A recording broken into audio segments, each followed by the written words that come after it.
एक दिन जंगल में सूरज चमक रहा था, परिंदे खुशी से गीत गा रहे थे।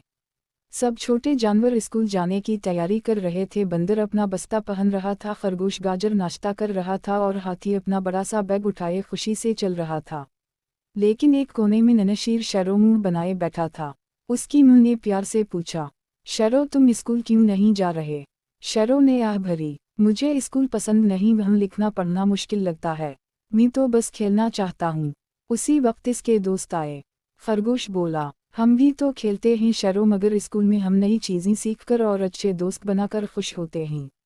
बंदर ने कहा, कल मैंने गिनती सीखी थी, आज मैं तुम्हें सिखाऊंगा। यह सुनकर शैरो के चेहरे पर मुस्कुराहट आ गई। इसने आसमान की तरफ देखा और कहा, शायद स्कूल इतना बुरा नहीं होगा। माँ ने नरमी से कहा, पहला कदम हमेशा मुश्किल होता है, मगर सीखने वाला दिल कभी हारता नहीं। शैरो ने अपना छोटा सा बैग पहना और सबके साथ स्कूल की तरफ चल पड़ा। रास्ते में परिंदे गाना गा रहे थे और शैरो भी खुशी से झूमने लगा। आखिरकार जंगल के स्कूल से हंसी की आवाज़ें आने लगीं और शैरो ने सीखा कि सीखना भी एक खेल ही है, बस दिल खुश होना चाहिए।